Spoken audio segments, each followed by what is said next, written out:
अस्सलाम वालेकुम dear students of class 10th। तो हम पढ़ रहे थे स्कैटरिंग ऑफ लाइट। जो यूनिट सेकंड है, इसमें जो सेकंड पार्ट है कलरफुल वर्ल्ड, इसमें जो लास्ट टॉपिक हमने कहा था कि इसमें स्कैटरिंग ऑफ लाइट हमने पढ़नी है, यही हम डिस्कस कर रहे थे। इसमें हमने एक क्लास लिया था। उस क्लास में हमने क्या कहा था, स्कैटरिंग ऑफ लाइट को हमने इंट्रोड्यूस किया था। उसमें हमने जो मेन टॉपिक पढ़ा था, हमने टिंडाल इफेक्ट पढ़ा था। टिंडाल इफेक्ट में हमने कहा था कि टिंडाल इफेक्ट क्या होता है। इसने क्या डिस्कवर किया था टिंडाल ने। इसने कहा था अगर हम वाइट लाइट को पास करेंगे through a clear solution containing small suspending particles, वहाँ पे क्या हो जाता है कि जो ब्लू, वहाँ पे हमें ब्लू शेड मिलती है। वहाँ पे जो ब्लू लाइट होती है, इसकी स्कैटरिंग ज़्यादा होती है, इसलिए जो सोल्यूशन का कलर हमें मिल जाता है वहाँ पे, वो क्या हो जाता है, ब्लू हो जाता है। कि फिर हमने उसने क्या कंक्लूड किया था, उसने कंक्लूड किया था कि जो स्कैटरिंग ऑफ लाइट होती है, ये it depends upon the size of the scattering particles। size of the scattering particles हम कहेंगे, या इधर हम कहेंगे it depends upon the size of the suspending particles। getting समझ आया?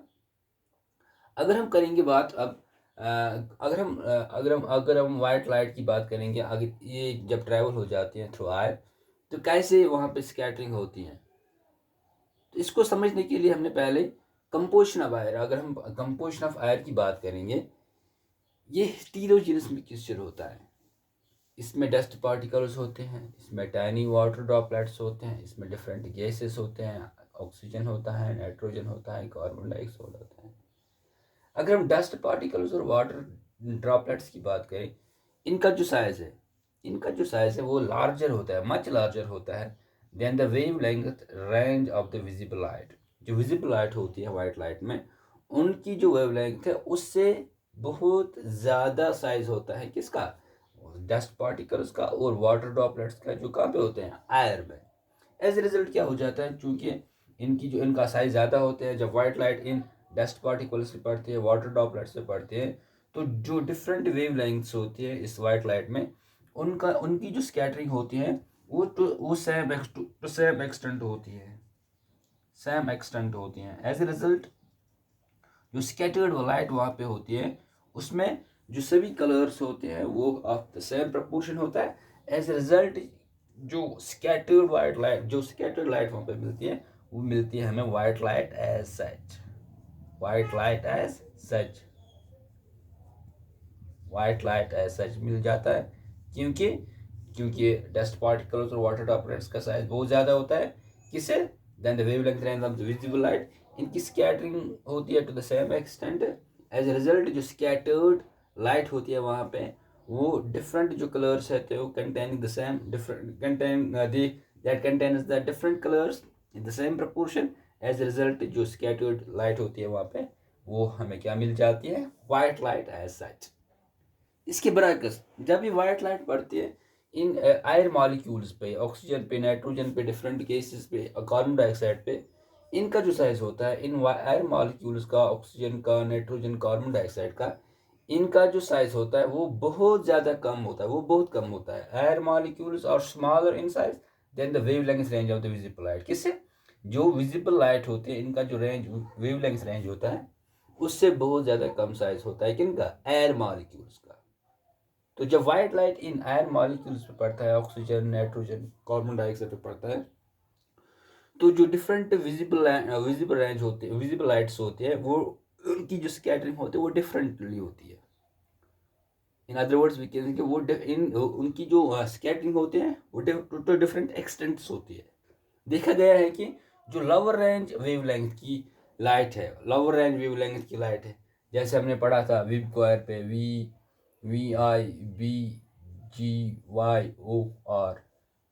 हमने कहा था जब हम रेड से वायलेट की तरफ आती है तो वेवलेंथ कम होती जाती है।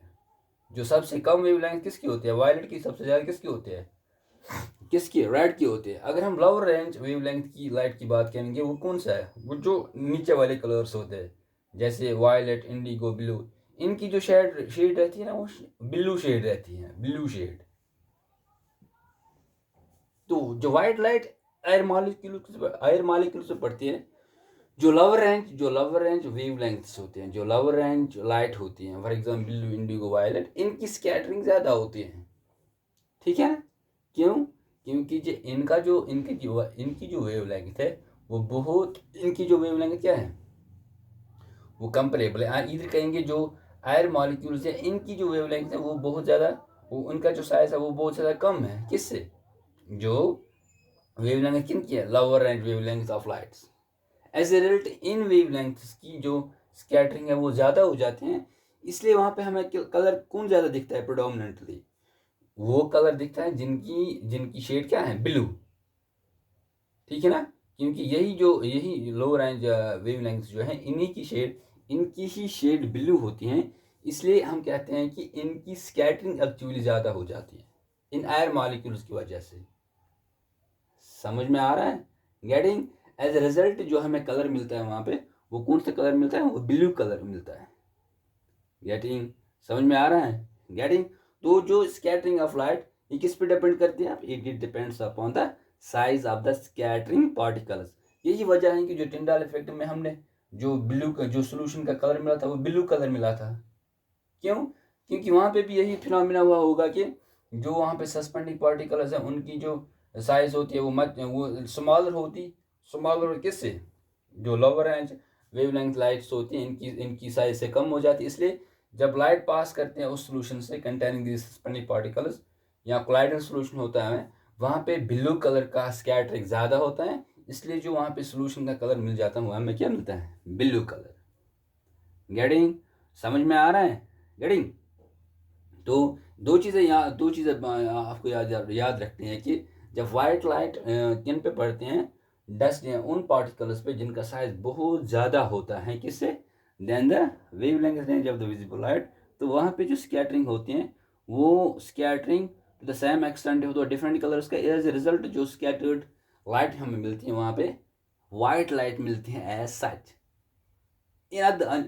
वायर एज जब ये वाइट लाइट किसी पड़ते हैं उन पार्टिकल्स, उन स्कैटरिंग पार्टिकल्स जो पड़ते हैं जिनका साइज बहुत ज़्यादा कम होता है than the visible range of the light, तो वहाँ पे जो ज़्यादा स्कैटरिंग होते हैं वो उन लाइट्स की होते हैं जिनकी वेवलेंथ रेंज कम होती है।